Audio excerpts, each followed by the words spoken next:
ರಾಯಚೂರಿನ ಹಟ್ಟಿ ಚಿನ್ನದ ಗಣಿ ಕಂಪನಿಯಲ್ಲಿ ಏರ್ ಬ್ಲಾಸ್ಟ್ ಆಗಿದೆ. ಓರ್ವ ಕಾರ್ಮಿಕ ಸಾವನ್ನಪ್ಪಿದ್ದಾರೆ. ಮತ್ತೊಬ್ಬ ಕಾರ್ಮಿಕನಿಗೆ ಗಂಭೀರ ಗಾಯ ಆಗಿದೆ. 40 ವರ್ಷದ ಶರಣಬಸವ ಸಾವನ್ನಪ್ಪಿರುವಂಥದ್ದು. 2800 ಅಡಿ ಆಳದಲ್ಲಿ ಕೆಲಸ ಮಾಡ್ತಾ ಇದ್ದ ಸಂದರ್ಭದಲ್ಲಿ ಈ ಏರ್ ಬ್ಲಾಸ್ಟ್ ಆಗಿದೆ. ಇನ್ನು ಅನೇಕ ಕಾರ್ಮಿಕರು ಒಳಗೆ ಸಿಕ್ಕಾಕೊಂಡಿದ್ದಾರೆ ಅನ್ನೋ ಶಂಕೆ ಇದೆ. ಚಿನ್ನದ ಗಣಿ ರೆಸ್ಕ್ಯೂ ಟೀಮ್ನಿಂದ ರಕ್ಷಣಾ ಕಾರ್ಯಾಚರಣೆ ಆಗ್ತಾ ಇದೆ. ಗಾಯಾಳು ಕಾರ್ಮಿಕನನ್ನ ಚಿನ್ನದ ಗಣಿ ಆಸ್ಪತ್ರೆಗೆ ರವಾನೆ ಮಾಡಲಾಗಿದೆ. ಎಲ್ಲ ರೀತಿಯಲ್ಲೂ ಕೂಡ ಪ್ರಿಕಾಷನ್ಸ್ ತೆಗೆದುಕೊಂಡಿರ್ತಾರೆ. 2008 ಅಡಿ ಆಳದಲ್ಲಿ ಗಣಿಗಾರಿಕೆ ಆಗ್ತಾ ಇತ್ತು. ಚಿನ್ನದ ಗಣಿ ನಿಕ್ಷೇಪ ಅದು ಏರ್ ಬ್ಲಾಸ್ಟ್ ಆಗಿದೆ. ಈ ಏರ್ ಬ್ಲಾಸ್ಟ್ ಅನ್ನೋದು ಹೇಗಾಗುತ್ತೆ ಅಂತೇಳಿ ಆಮೇಲೆ ತಿಳ್ಕೊಳ್ಳೋಣ. ಒಬ್ಬರು ಸಾವನ್ನಪ್ಪಿದ್ದಾರೆ, ಇನ್ನೂ ಅನೇಕರು ಒಳಗಡೆ ಸಿಕ್ಕಾಕೊಂಡಿದ್ದಾರೆ ಅನ್ನೋ ಸಹ ಮಾಹಿತಿ ಇದೆ. ಅಂದರೆ 2800 ಅಡಿ ಆಳ ಅಂತ ಹೇಳಿದ್ರೆ ಅಲ್ಲಿ ಆಕ್ಸಿಜನ್ ಇರೋದಿಲ್ಲ, ಅಲ್ಲಿ ಆಮ್ಲಜನಕದ ಪೂರೈಕೆ ಇರೋದಿಲ್ಲ. ಪೈಪ್ಗಳ ಮೂಲಕ ಆಮ್ಲಜನಕದ ಪೂರೈಕೆ ಮಾಡ್ತಾ ಇರ್ತಾರೆ.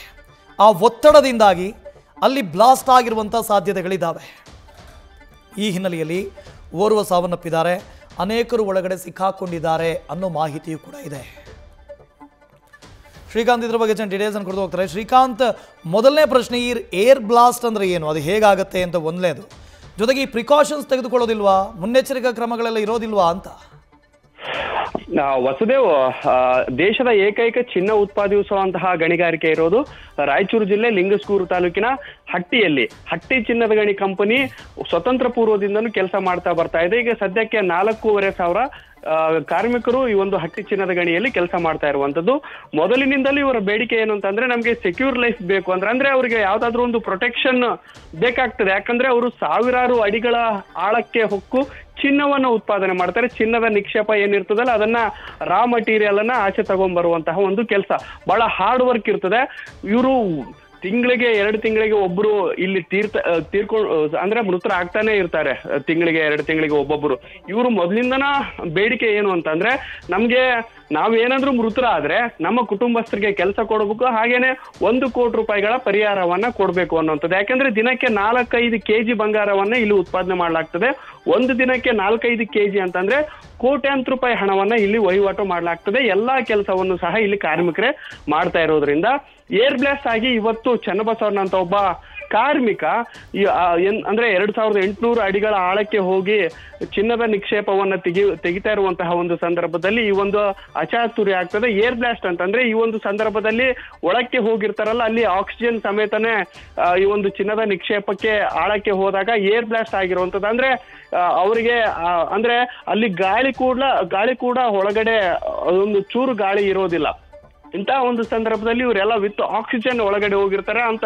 ಆವಾಗ ಒಂದು ಟೆಕ್ನಿಕಲ್ ಇಶ್ಯೂ ಇಂದ ಏರ್ ಬ್ಲಾಸ್ಟ್ ಆಗಿ ಸದ್ಯಕ್ಕೆ ಶರಣಬಸವಣ್ಣ ಅಂತ ಒಬ್ಬ ಏನಿದ್ದಾರೆ ಅವರು ಸದ್ಯಕ್ಕೆ ಮೃತರಾಗಿರುವಂತದ್ದು. ಇವರ ಏನು ಅಂತ್ಯ ಸಂಸ್ಕಾರವನ್ನು ಸಹ ಕುಟುಂಬಸ್ಥರು ನೆರವೇರಿಸಿದೆ.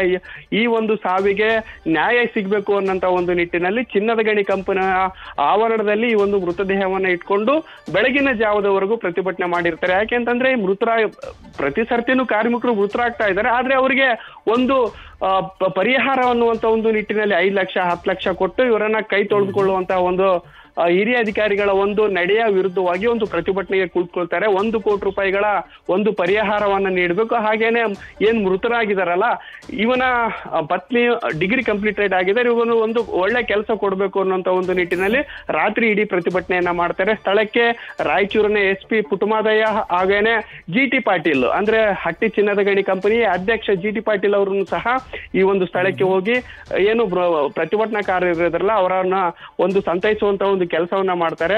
ಅವರಿಗೆ ಸಮಾಧಾನವನ್ನ ಒಂದು ಹೇಳುವಂತ ಕೆಲಸ ಮಾಡ್ತಾರೆ. ಮೃತರಾಗಿದಾರಲ್ಲ ಇವ್ರಿಗೆ 10 ಲಕ್ಷ ರೂಪಾಯಿ ಪರಿಹಾರ, ಹಾಗೇನೆ ಮೃತರ ಪತ್ನಿಗೆ ಇಲ್ಲಿ ಒಂದು G7 ವೃಂದದ ಕೆಲಸವನ್ನ ಕೊಡ್ತಾರೆ. ಅಂದ್ರೆ ಎಲ್ರಿಗೂ ಈ ತರ ಮೃತರಾಗಿರ್ತಾರಲ್ಲ ಅವ್ರಿಗೆ G2 G3 ಈ ಲೆವೆಲ್ ಅಲ್ಲಿ ಕೆಲಸ ಕೊಡ್ತಾ ಇದ್ರು. G7 ಅಂದ್ರೆ ಒಂದು ಆಫಿಷಿಯಲ್ ಲೆವೆಲ್ ಅಲ್ಲಿ ಒಂದು ಕೆಲಸವನ್ನು ಕೊಡ್ಲಿಕ್ಕೆ ಆಲ್ರೆಡಿ ಒಪ್ಪಂದ ಮಾಡ್ಕೊಂಡಿದ್ದಾರೆ. ಪ್ರತಿಭಟನೆನೂ ಸಹ ಸ್ವಲ್ಪ ಶಾಂತ ರೀತಿಯಿಂದಾಗಿ ಮಾಡ್ತಾ ಇದ್ದಾರೆ. GT ಪಾಟೀಲ್ ಹಾಗೇನೆ SP ಅವರು ಯಾವಾಗ ಹೋಗಿ ಆಶ್ವಾಸನೆಯನ್ನ ಕೊಡ್ತಾರೋ ಆವಾಗ ಈ ಒಂದು ಪ್ರತಿಭಟನೆ ಸದ್ಯಕ್ಕೆ ಸ್ಟಾಪ್ ಮಾಡಿದ್ದಾರೆ.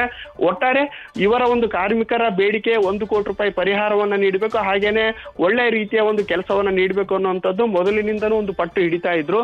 ಆದ್ರೆ ಪ್ರತಿಭಟನೆ ಮೂಲಕನೇ ಈ ಒಂದು ಇದಾವಲ್ಲ ಇವನ್ನ ಪಡಿಬೇಕಾಗಿರೋದು ಬಹಳ ದುರಂತ. ಯಾಕಂದ್ರೆ ರಾತ್ರಿ ಇಡೀ ಶವವನ್ನ ಮುಂದೆ ಇಟ್ಕೊಂಡು ಪ್ರತಿಭಟನೆ ಮಾಡಾದ ಮೇಲೆ ಒಂದು ಘೋಷಣೆ ಮಾಡ್ತಾರೆ, ಅಮೌಂಟ್ ಆಗಿರ್ಬೋದು ಹಾಗೇನೆ ಕೆಲಸ ಆಗಿರ್ಬೋದು. ಈ ಒಂದು ಘೋಷಣೆ ಮಾಡಿರೋದಕ್ಕೆ ಮೃತರ ಕುಟುಂಬಸ್ಥರು ಸಹ ಸ್ವಲ್ಪ ಆಕ್ರೋಶ ವ್ಯಕ್ತಪಡಿಸ್ತಾ ಇದ್ರು. ಸದ್ಯಕ್ಕೆ ಪರಿಹಾರವನ್ನ ಘೋಷಣೆ ಮಾಡಿರೋದ್ರಿಂದ ಪ್ರತಿಭಟನೆ ಸ್ಟಾಪ್ ಮಾಡಲಾಗಿದೆ. Vasudev. Okay, thank you Srikanth. News first ನಿರ್ಭೀತಿಯಿಂದ ನಿಮ್ಮ ಪರವಾಗಿ.